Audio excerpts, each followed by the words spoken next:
with a few of the shared spaces not counted in that square footage, but you can kind of see it's, more than double. And then the police, the 10,900 versus 29,000. We have a couple, exterior concepts. We did two, and there's, many options we could explore, but these are just two that we've started with. Trying to use various materials, all the materials, and if we were to move forward with this project, like the quality of this building would be a very good quality. It's a 50-year building. We're going to choose materials that have low life cycle cost, very efficient use of dollars, of course, but very high performing building. So from an energy consumption standpoint, it would be a very high performing building. We'll explore various sustainable approaches, but it's not a low-end type facility. This is to last you for many years in the future. So this is a view looking into the public lobby, the main entrance point. We could have police and fire identified there. Another view from 9 Mile. And these are just very conceptual. Colors and materials can change. This is the fire side. You can see the 3 apparatus bays right out onto 9 Mile. Second concept is a little simpler, let's say, but again, same view into the main entrance lobby. We have some nice room for signage for police or fire, or however you want to show that. Again, masonry materials. We'd have metal panels. This is simulated wood here. This isn't real wood. Maybe there's some room for some art or sculptures to be included. Very open, transparent, and welcoming is what we're going for here. And the fire department view right out to the 9 Mile. Now we get into the dollars. So option 1 with the full underground parking garage is somewhere in the $36 to $37 million range. This is total project cost, again, at a conceptual level. Without underground parking, you're probably in the $32+ million range without that lower level parking garage. So these dollars will get refined as the design gets more finished or advanced, and there's wiggle room in either direction. You may choose to add certain elements in one case that could increase the cost, but we have some contingencies built into our conceptual budgeting at this point, so it's in the ballpark. Everybody loves this slide, I'm sure. That's it. So let's get some questions if you have any. Great. I'm going to open it up to council for any questions. So you'll Through the chair. So for me, there's one glaring question in regards to the concepts that you've presented. This is obviously going to be replacing the existing fire station. We're proposing this to be on the site. Yet you've put the new fire station exactly where the old fire station is. So my question would be, where would you expect fire services to be while we were constructing? My thought would be that this whole concept would have been flipped so that you build the fire station where the other property is and you'd still have full operation of the existing one. That's a great point, and we did discuss that, as an alternative. Possibly they're housed someplace else for the time being, the apparatus, are put someplace else. The challenge with this site is access to the lower level. If we weren't doing lower level parking, we could easily do that. But the access really needs to be from this corner street. Just angling from the road down underneath the building is kind of what dictated the location of that. Or a different design. or a different configuration, sure. Yeah. I mean, that's it's pretty standard. I mean, when you're doing a full renovation of a firehouse, in Detroit, they move the operation to a second location until it's... Yeah, we have 2 locations. Well, we don't do it out of another firehouse. It's another actual stood-up location for the purpose. Okay. we have all this available space in the city to be able to do that. Well, But that's here nor there. it's in a part of the city where I think we could figure out the space. And it's actually something that we did, well, it's on a smaller scale, but actually we had to move, we had to relocate the library when it was going under revision, so. Yeah, a library is a little less critical than a fire department. Just saying it's possible. These are the things you have to do. This is what you have to do. Mr. Chair, Chief Robinson, I'm sure will help build and have input on a contingency plan. And one of the challenges, if we did keep an operating fire station there, is allowing construction to occur. You know, I mean, we need laydown space, you know, not us, but the contractors will need, you know, so sequencing it could increase the duration of delivery, which could increase cost too, but it can be done if that's the Well, I'd like desire, to see you what know. the costs are if we have to create some temporary There would fire be. department Yep. somewhere else in the city For sure. with all this vast available property. That's all I have. Through the chair, you stole one of my first questions, and I'm so glad that you did, because I've got a laundry list here. 2 questions to start. What do you mean by a 50-year building, and what are the soft costs in the budget? So a 50-year building, when we design a municipal facility, we expect it to last at least 50 years. So the materials we're choosing, the systems we're integrating, obviously there's going to be maintenance and replacement items along the way. But this is not like a retail facility where it's going to get a revamp in 10 years. You know, this has to, you know, last, and you don't have an endless pot of dollars to keep refreshing it, right? So masonry structure, exterior meaning, you know, that's going to last you a long time. The finishes inside the building, the materials that we would choose aren't going to be, you know, obviously carpet wears out and so forth, but the nuts and bolts of the building will be there. Your roof system will be replaced in a 50-year period, but we're going to give you a 30-year roof as a baseline, right? And as far as soft costs go, soft costs are construction contingencies, architect and engineering fees. What else do we have in there? We have design and estimating contingency as well. I got a whole list here, hang on. Read that. Furniture we have listed there. Fitness equipment, exhaust systems for the direct connect exhaust for the trucks, station alerting system. So there's some technology. So there's some security dollars in there, card access, surveying and construction testing, construction manager fees, environmental testing and abatement if we have any to deal with there. Yes. And an owner contingency, which is really construction contingency. Got more. Yep, go ahead, keep going, fire away. The report suggested a 10% efficiency gain from combining the police and the fire facilities. Do you have a more detailed breakdown of how the efficiency is calculated? And are there specific metrics or benchmarks that we're comparing against? Yeah, I think the shared space is like 13 to 15% of the program. 11, okay. So in that range, north of 10. The efficiency is like, as far as circulation goes, corridors, we're very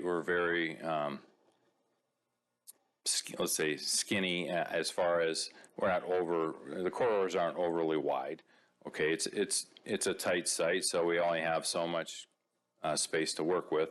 So the plan, the way it's configured, is efficient in its square footage. The total square footage of this building is just around 82,000 square feet. I believe our program is a little north of that with the police side. You know, the police program, the police plan was, we were able to deliver it in a smaller footprint than originally planned. And as far as efficiency goes, there's also efficiency with the construction. So that's operational efficiency. energy costs and so forth. It'll be, high-performing mechanical systems that we would propose over the standard.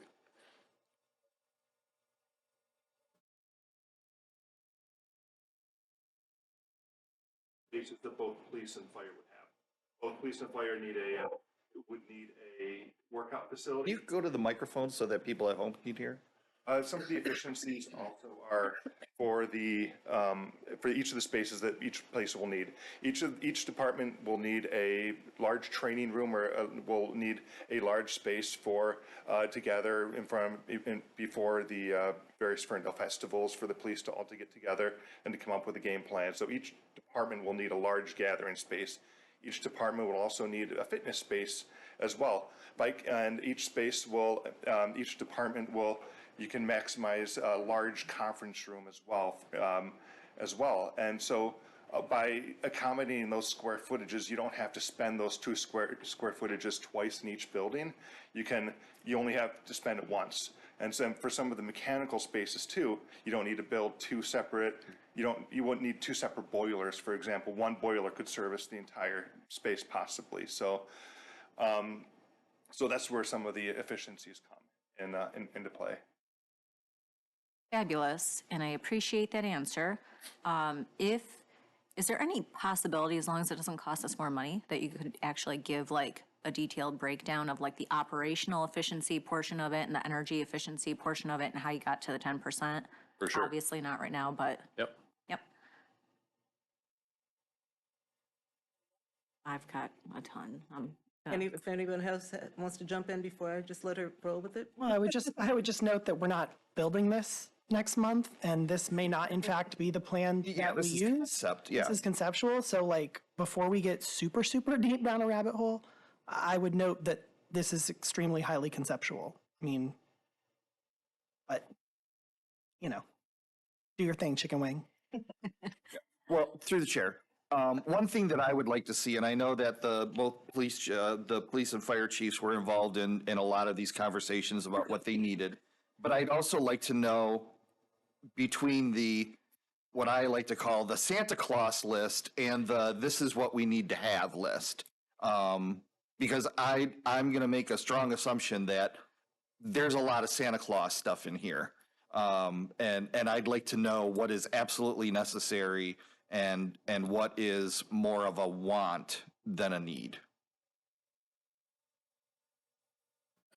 I'd like to defer to the chief, maybe, if you want to add anything. I mean, I'll let you speak.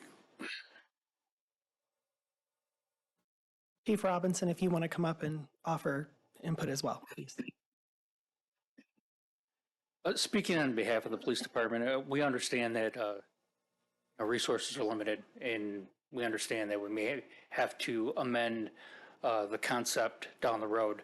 This is from consulting our department membership, looking at other buildings that are built recently to see what the current standard is in law enforcement. We feel like this is the minimum. However, like a covered parking for the patrol vehicles, there's give and take. When we say luxury or when we say Santa Claus list, having cars that aren't covered in snow or open to the public for someone to try to open the doors and try to steal equipment out of them, which has happened at the back of our station. They may not have been successful, but doesn't mean they didn't attempt it. So security is a key concern. Officer wellness, employee wellness, job satisfaction, a place that helps us recruit. There are intangibles that we all understand. As far as, the firearms range, we felt that there was efficiencies, having it on site versus traveling to an off-site location. One, availability. Two, the time it takes. And training off-site is in itself an obstruction to conducting that kind of training. When you're strapped for time and you're trying to do it while you're working on shift, as opposed to paying overtime on time off to go train. a couple cities away. I don't know if, Through the chair, also, Chief, I'd point out, you reminded me, which I took for granted, the multiple incidents in 2020 with people dropping nails, popping police tires in the parking lot and just out of the street. That happened for a few months. yes, it absolutely happens with the patrol vehicles and the officers' personal vehicles being attacked. So it seems like a luxury to park underground or in a garage.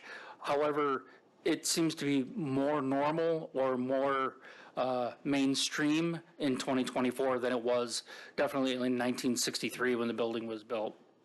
Yeah. Yeah, that actually isn't what I'm concerned about or that I couldn't support.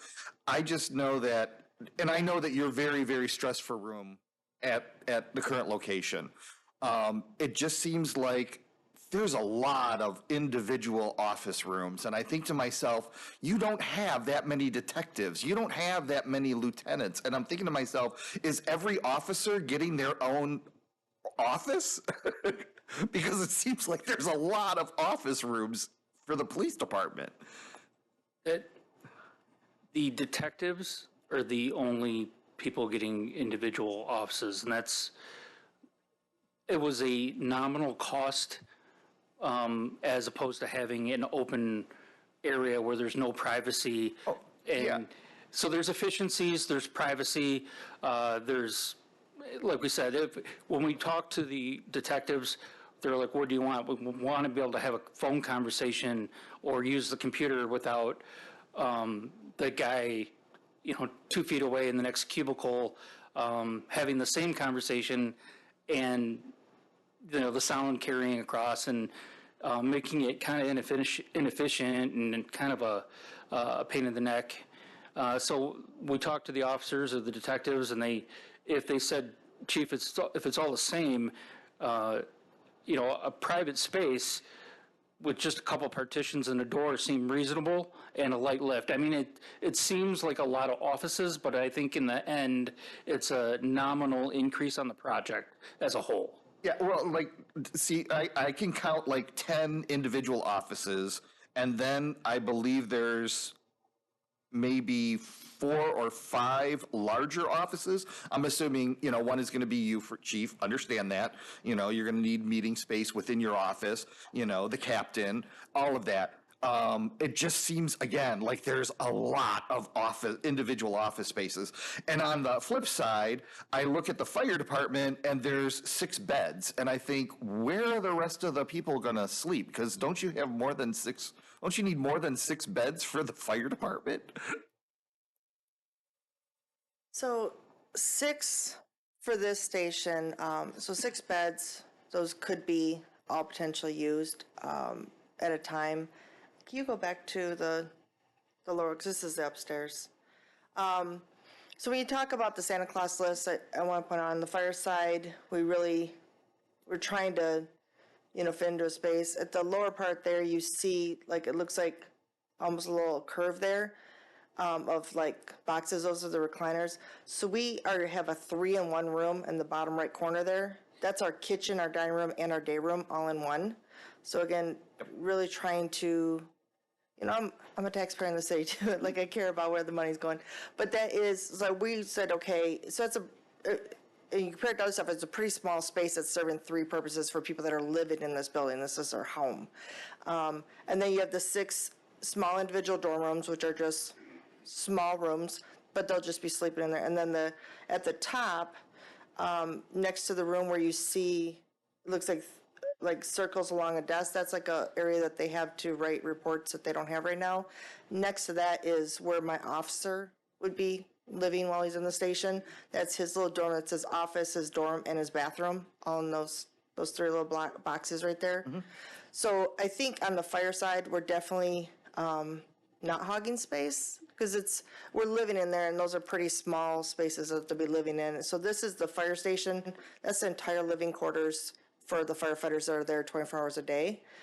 If you want to go to, the other way. So this is the upstairs. So that right corner up there, so along the right side next to the apparatus bay and along the top, that is fire administration. You see, my admin assistants are we're still sharing spaces between my admin assistants, and you have my office, my ACM, and my fire marshal's office. Again, like Diane said, this is still very conceptual because some of the spaces we need, we don't have on here. Like, I don't have a file room, things, and so some of the filing's gonna have to like push into our offices. My fire marshal doesn't have a shower up there, so he'll shower somewhere else when he's come back from fires contaminated. So I think on the fire side, and I can only speak to our side for what we need. And again, this is conceptual. I think there's work that needs to be done maybe, and we meet a lot, but we're trying to find that thing so police have the adequate space that they need to have to properly accommodate their officers and their operations, and fire has the space they need to properly accommodate their officers, and let's do it collaboratively. And I feel we can do that in a really responsible way. This gives us a starting point for conversations, and there's some really good design elements that really allow us to find ways to provide for our departments.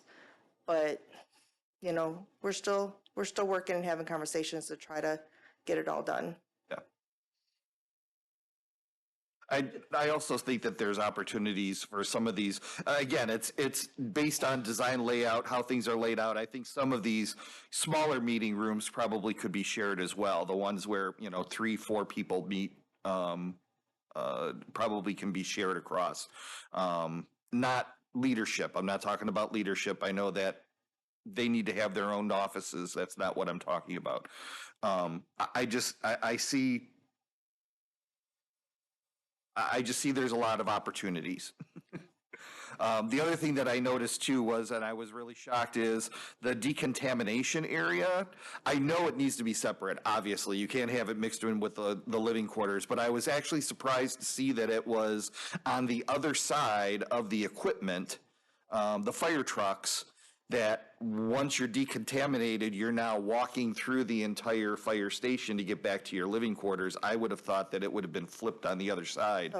Yeah. With a firewall between it, so the contamination doesn't get into, but that's just. So you're not wrong there. So these are things we've had up. So again, when they built this concept, they're like, can we fit this here? Because I think it's very responsible. It's something I even want to know. We wanted to know.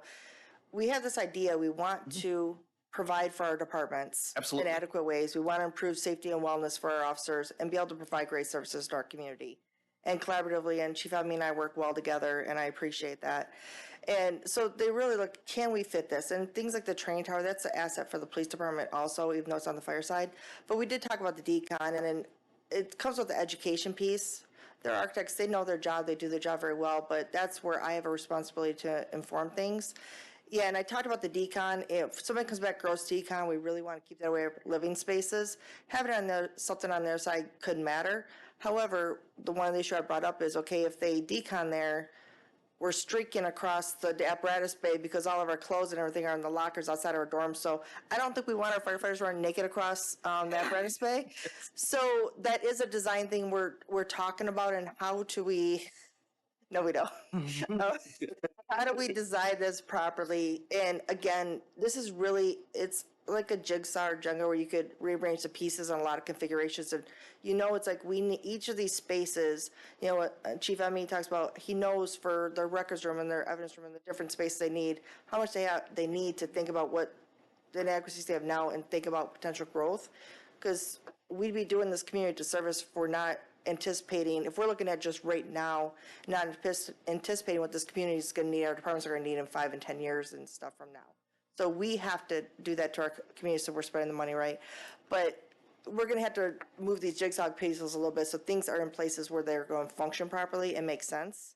And that's why, you know, this is not, and this gives us a great starting point to show, yeah, it can fit. We just might have to move some pieces around to make it operationally most effective. Sure. I think to the fire chief's point, when we're talking about room to grow, we are talking about a facility that will outlive us, hopefully.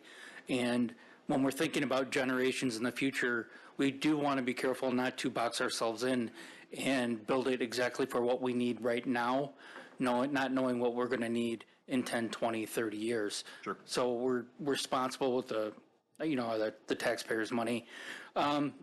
Circling back to the staffing and appropriate offices and stuff, we do have task force members that, kiosk desks that will be sharing in the middle of the investigative portion of the building. Is that it? Or, if you notice in the detective bureau or investigation portion is on the lower, I guess, right portion. Right now, we have offices for all the investigators. The detectives are sharing, you've been in the detective bureau and you've seen it. There's 4 detectives sharing that space, and it's really not, it's tight, and there's no privacy, and it's sometimes distracting, piling 4 people into a very small area. That's why they opted for, if it's all the same, if we could have a private office so we can talk and not interrupt each other, that'd be great. The meeting room was great for collaborating.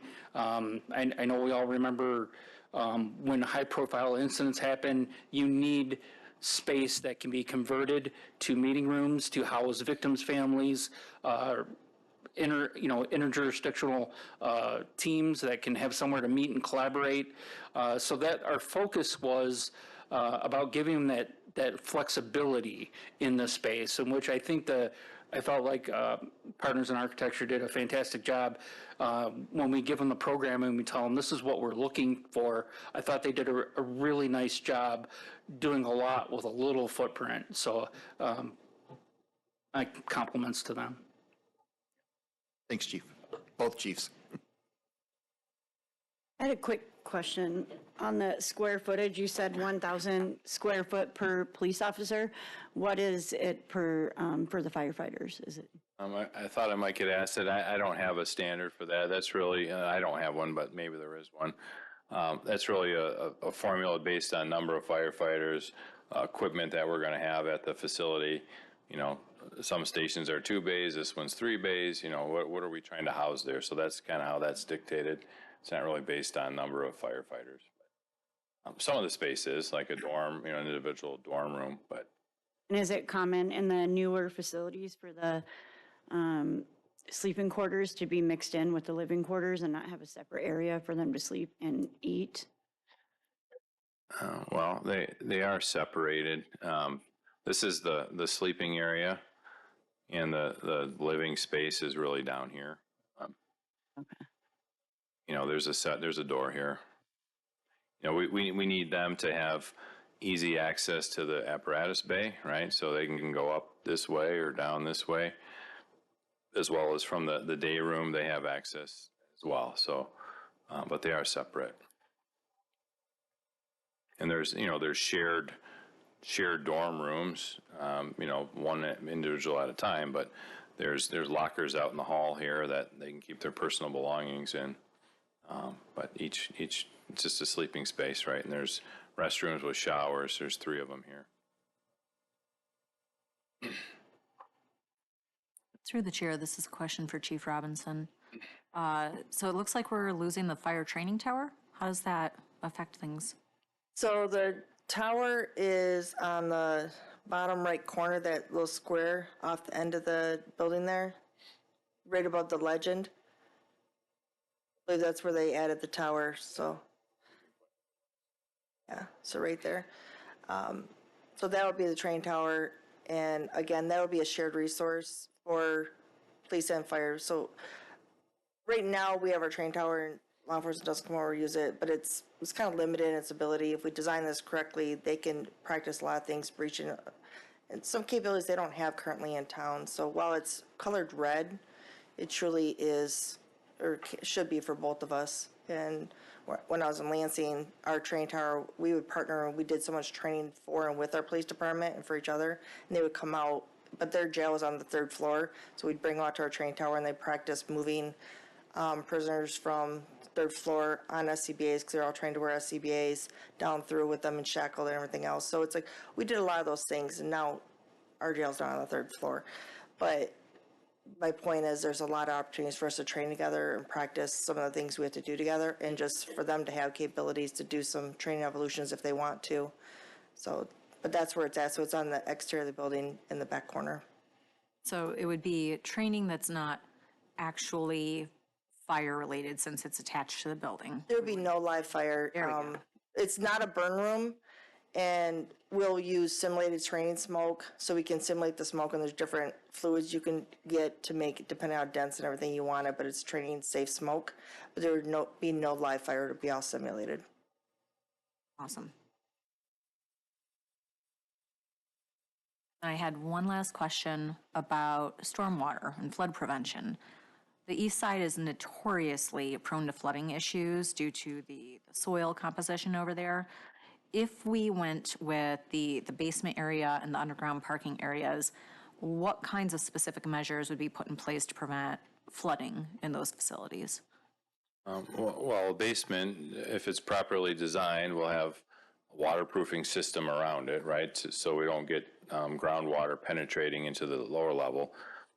From a flooding standpoint, we're going to be required to detain stormwater on this site. So underneath the parking areas we're going to have a series of large pipes. It's really a stormwater detention system that will be handle the stormwater, and then it's a combined system here, right? So we have to restrict the outflow.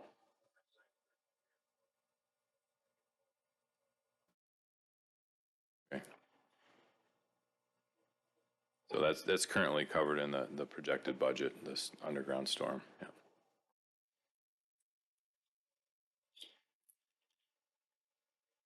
Other questions from council? Well, I can just say that I'm optimistic about the conceptual design and the space that it will allow police and fire to be able to do their jobs. I imagine took into consideration already how many offices that you had and what would be utilized, both police and fire.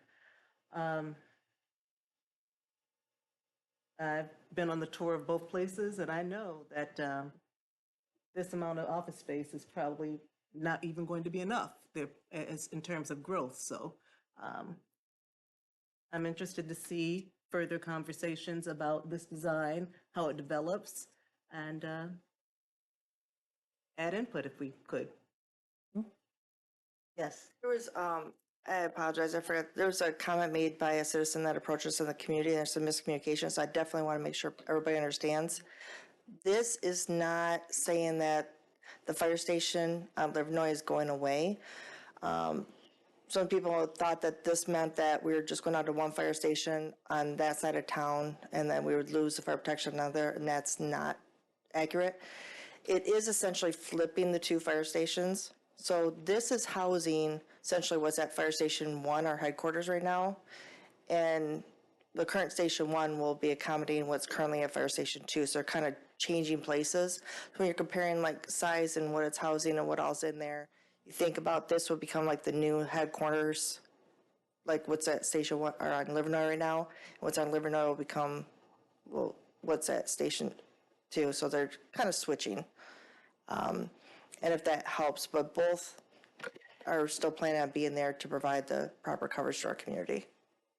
Well, that adds some clarity. Thanks for saying that, Chief. Any other questions before we make a motion? Oh, I think there is no motion. I thought there was a motion to accept the conceptual design, right? There is a motion for that. I think it's just receive and file. I don't It's think the feasibility study. Oh, Not accept the design. Excuse me, accept the feasibility Yeah. study.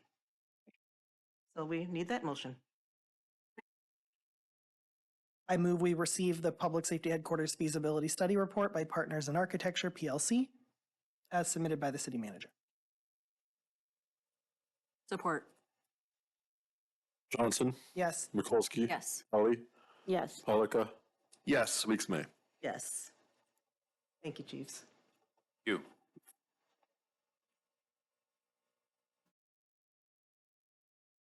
Well, we are now moving on to call to council and turn it over to the city manager for department updates. We'll begin with the DDA Director, Jenny Beaker.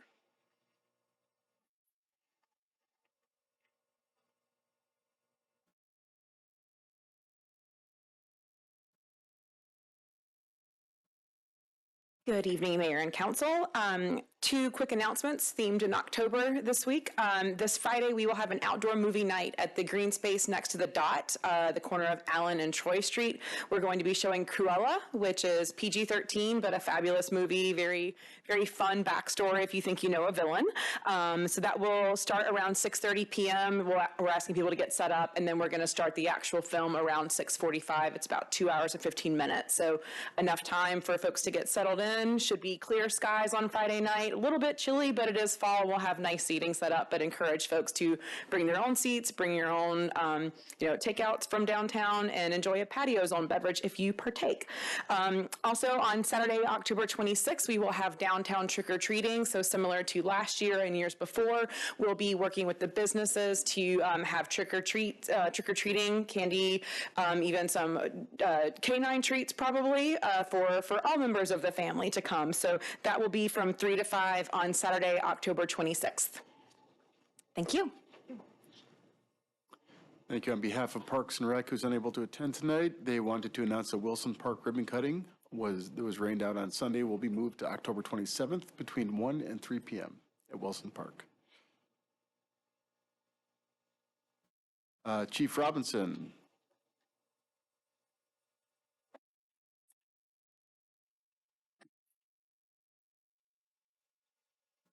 I just wanted to, we had our open house on Sunday, despite the weather. If we could have just taken the Saturday weather to Sunday, that would have been amazing. So just thank everybody in the community that came out. We had people even from other communities that came out. We had about 100 people show up. It's a really good day, so I want to appreciate that. And then this is fire safety, we ended Fire Prevention Week, and we're in the schools. And obviously with the change of our elementary schools, we actually went to Webb Elementary on Friday, which is technically a Hazel Park school, but it's in Ferndale. But this goes to show our collaboration with our neighboring communities that we're just going to work together to get fire safety to all our kids. And we're partnering with Oak Park, so we're going to be in the Ferndale elementary schools, lower and upper, doing fire safety collaboratively with Oak Park Public Safety. So we want to stay connected to our kids and our communities and support our neighboring communities as all of our schools are moving around. So watch for stuff coming home from your kids, and don't worry about what department it's from, but just undo it. But thank you for everybody that came out, and look for us at trick-or-treating downtown. We'll be there. Thank you. Our DPW Director, Jim Jamison.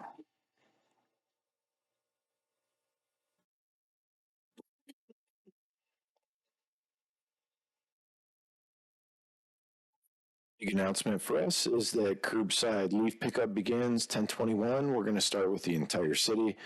We're going to alternate starting on 10/28, beginning with the west side, 11/4 east side. That alternates until 12/2, which will be the last week for whole city. I believe 12/6 is the last day of pickup. And you can see the schedule online in the newsletter.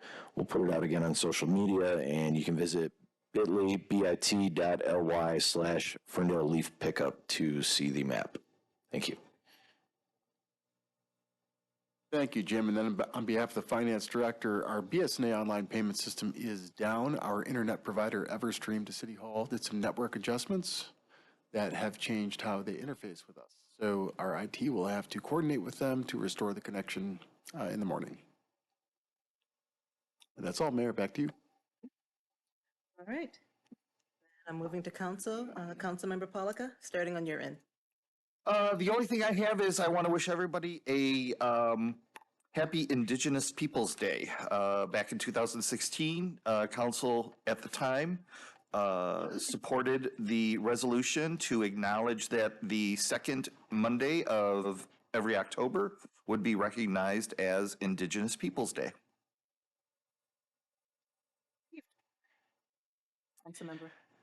I just wanted to say that Councilmember Kelly and I were delighted and thrilled to participate in the Oakway Fire Operations 101 Day of Training a couple weeks ago, and we were in full fire gear, SCBA training, various training scenarios. It was challenging, but it was super fun. It was worth getting up at 5 a.m. for.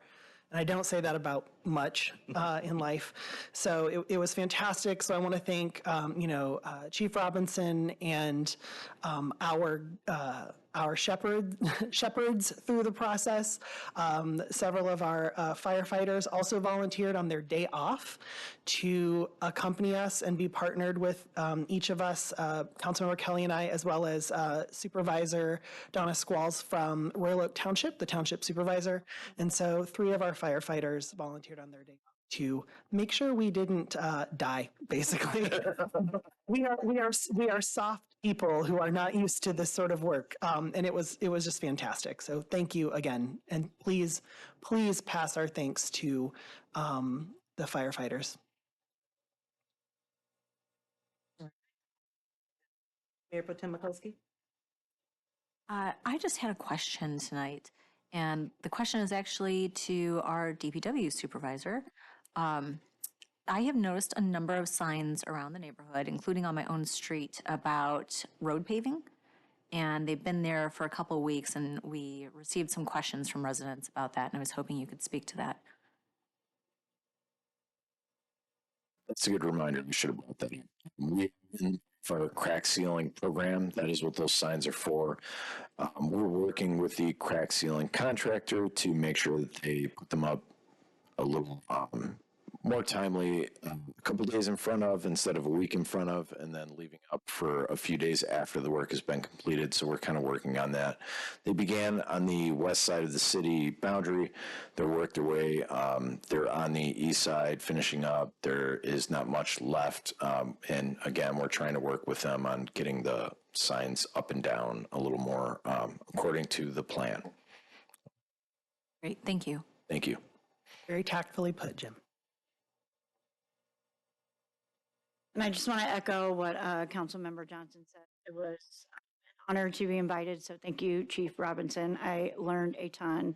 I mean, we put out fires, we used the Jaws of Life, we did so many things, and I was just happy to be there and learn all the amazing things that you guys do on a daily basis. I really had no idea, so thank you. Sorry, if I may, Mayor, did you do the CPR while riding in the back of the ambulance? We did not do that, but we did do like a live shooter drill and many. Okay. Oh, you missed out a great experience. In the We did ride in the back with our simulated victim, but we didn't actually do CPR. Oh.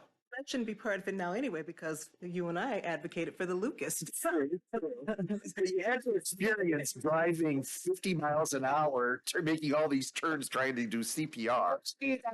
12 o'clock, I said, is it time for lunch yet? They're like, no, we don't have lunch till our day's done, so lunch till 2.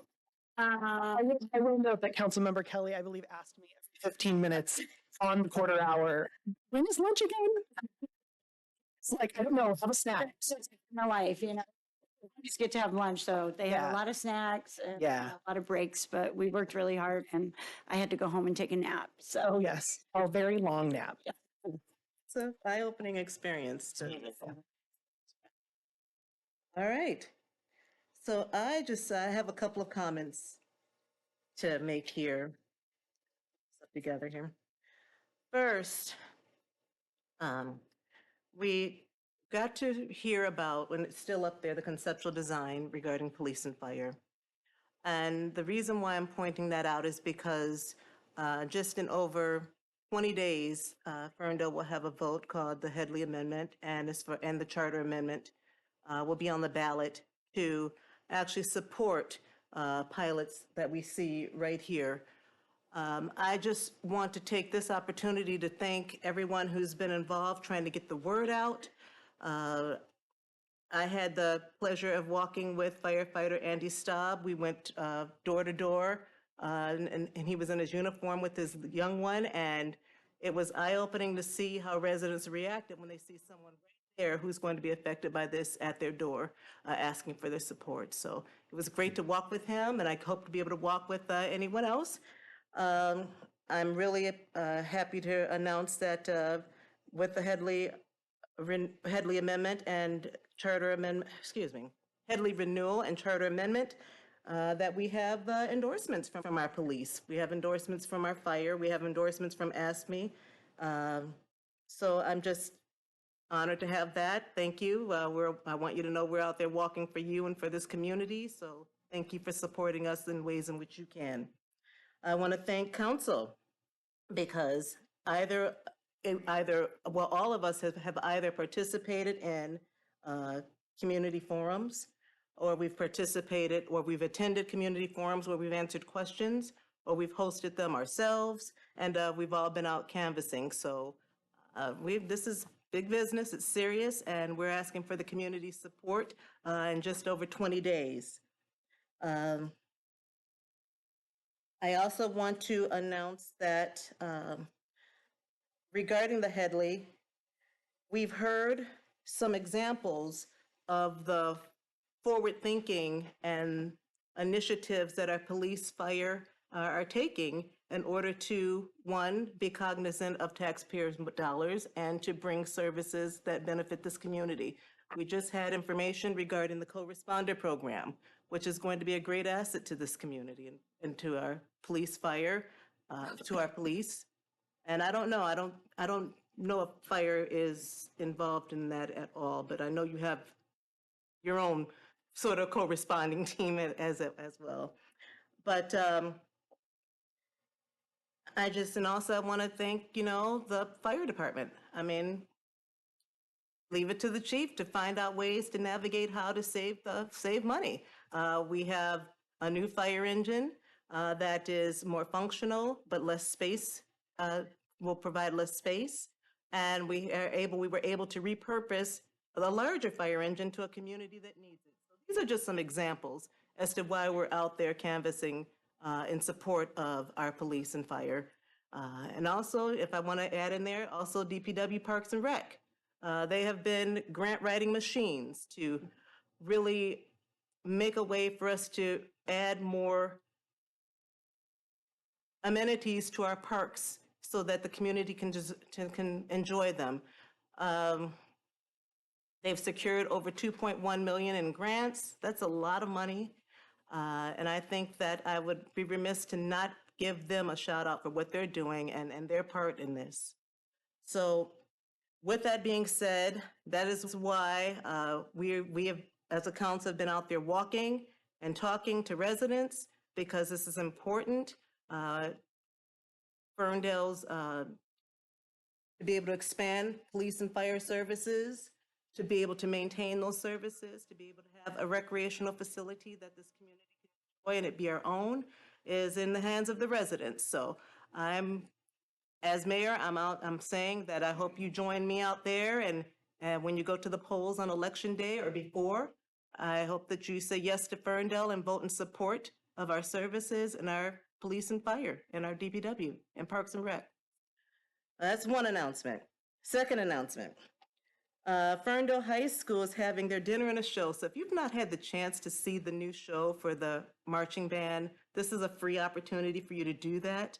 It's going to be held on Monday, October 21st, 7:30 on the football field. What they're going to have are a variety of warm soups, but donations are encouraged, and it's a really great show. So it's free. Get out there, get some fresh air, see how hard these students work, and enjoy a show. Next, tomorrow we will be having a press conference hosted by the elected officials to Protect America.